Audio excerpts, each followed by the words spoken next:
Bismillahirrahmanirrahim. Alhamdulillahirabbil alamin wassalatu wassalamu ala asyrafil anbiya'i wal mursalin wa ala alihi wa sahbihi ajmain. Qala rabbi shrah li sadri wa yassir li amri wahlul 'uqdatam min lisani yafqahu qawli.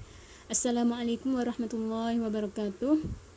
Alhamdulillah, syukur kita kepada Allah Subhanahu wa taala yang Allah memanjangkan umur kita supaya dapat kita bersama-sama belajar pada hari ini. Dan juga salawat dan salam, banyak-banyaklah kita bersolawatkan kepada Nabi kita Muhammad sallallahu alaihi wasallam yang beliau adalah orang yang menukarkan alam jahiliyah kepada alam Islamiyah. Maka bersyukurlah banyak-banyak. Marilah kita bersama-sama belajar pada matan hadis yang pertama bagi kita.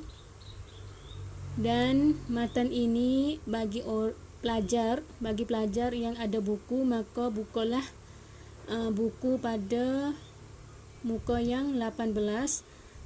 Dan bagi pelajar yang tidak ada buku, maka bukalah tempat maklumat ataupun tempat neha. Ada di situ isi-isinya. Baik, apakah matan hadis, apakah tajuk yang kita akan belajar pada hari ini, iaitu al-halalu bayyinun wal haramu bayyinun. Perkara yang halal itu nyata dan perkara yang haram itu pun nyata. Nyata di sini iaitu nyata macam mana? Iaitu perkara yang halal itu nyata seperti sedekah, buat baik kepada dua ibu bapa masalan. Dan itu telah disebutkan di dalam Al-Quran dan hadis dan juga daripada para ulama besar-besar. Itu nyata. Dan apabila nyata, tak pasti kita mencarikan dalil-dalil lagi. Baik, benda yang haram itu nyata juga, iaitu seperti minum arak masalan.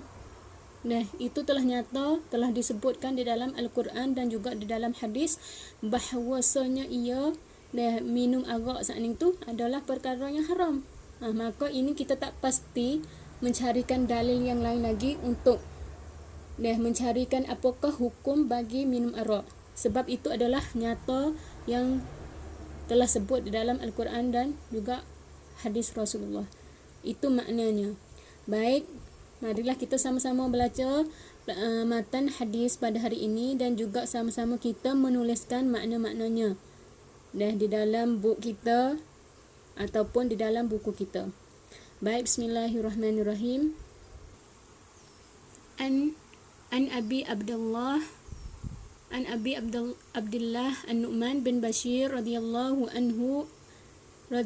anhuma qala sami'tu Rasulullah sallallahu alaihi wasallam yaqulu innal halala bayyinun wal harama bayyinun. Kalau dalam buku kata wa innal harama bayyinun wa bainahuma mushtabihatun la ya'lamuhunna katsirun minan nas faman ittaqa syubuhat faqad istabra'a li dinihi wa irdihi wa man waqa'a fi syubuhat wa waqa'a fil haram karra'i yar'a hawlal hima yushiku ay yaqa'a fihi. Kalau dalam buku kita ay yarta'a fihi.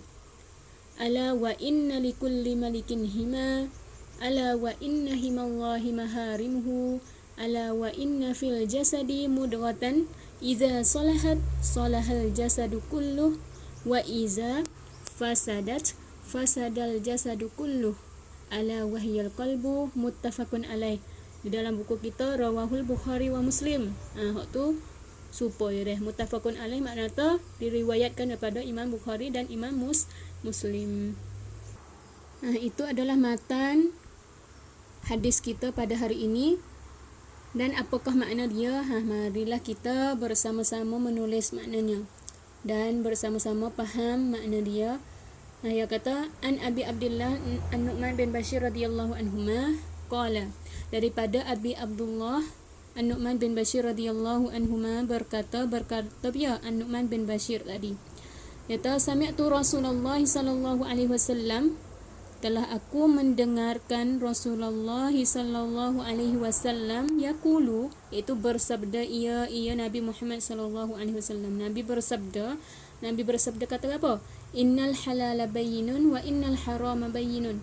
Sesungguhnya perkara yang halal itu telah jelas ataupun telah nyata, dan perkara yang haram itu pun telah jelas ataupun telah nyata. Seperti kita dah hoyak tadilah, telah jelas, telah nyata di sini makna kata telah tersebut di dalam Al-Quran dan Sunnah Rasulullah sallallahu alaihi wasallam. Kata wa bainahuma mustabihatun, dan di antara kedua-duanya, kedua benda yang halal tadi dan benda yang haram itu terdapat perkara yang syubhat ataupun perkara yang ragu. Iaitu di antara benda yang halal dan benda yang haram itu ada satu perkara lagi di tengah-tengah tu, iaitu orang panggil benda syubhat ataupun mustabihat ataupun benda yang ragu-ragu, hok mai cacin. Ragu ataupun tidak jelas. Tidak jelas di sini iaitu tidak jelas tentang hukum-hukum benda tu. Tak tahu kata halal ke, tak tahu kata haram. La ya'lamuhunna katsirun minan nas. Tidak diketahui oleh kebanyakan manusia. Banyaknya orang kita saat itu tak tahu hukumnya, hukum bagi benda yang mustabihat. Faman ittaqa syubhat faqad istabra'a li dinihi wa irdihi. Maka barang siapa yang menjaga diri daripada perkara syubhat, benda yang ragu saat itu, maka dia telah menyelamat ataupun dia telah menjagakan kesucian agama dan kehormatannya. Bagi orang yang tak buat benda syubhat ataupun jauh dulu dah daripada benda syubhat, maka seperti dia saat itu jaga agama dia dan jaga kehormatannya, jaga kiat dia. Tadi kata wa man waqa'a fi syubhat waqa'a fil haram, dan bagi orang barang siapa yang terjatuh kepada perkara syubhat, terjatuh sini buat benda syubhat ataupun mendekati pada benda syubhat, maka dia telah apa? Telah terjatuh kepada perkara yang haram. Sebab itulah Nabi larang kita tak mendekati benda yang syubhat, sebab apabila kita dekat, kita buat, akan jatuh daripada benda yang haram juga. Lepas tu Nabi buat bandingkan benda syubhat itu seperti apa? Iaitu karra'i yar'a haulal hima yushiku ayyaqa fihi atau yushiku ayyarta'a fihi. Seperti seorang pengembalakan ternak di sekitar daerah larangan hima, dikhawatirkan dia akan masuk ke dalamnya. Bakna iaitu Nabi goyak kata syubhat saat itu seperti orang hok pera binatang-binatang hok liar saat itu, dia pergi pera pada keliling tempat hok orang tak boleh masuk. Sepengah kok wua, kok pet betul. Dia pera apa orang lain tu pera lembu, pera kambing masalan. Lepas tu dia saat itu pergi pera binatang buah di tepi-tepi, kambing di tepi-tepi, lembu saat itu. Seperti apa? Yo pego lima masalah. Lepas tu yo pergi pego tepi-tepi tu. Lepas tu yo khawatir di sini yo sepengah tak sedap duk lah. Takut apa? Takut lima yo tu masuk di dalam apa? Tempat lembu duk, tempat kambing duk saat itu. Lepas tu ala wa inna likulli malikin hima ala wa inna himallahi maharimuhu. Lepas tu kata ketahuilah bahawasanya setiap raja itu mempunyai hima. Iaitu tiap-tiap raja saat itu ada tempat yang khas, yang khusus, yang tidak orang lain tu tak boleh masuk. Ada tempat dia.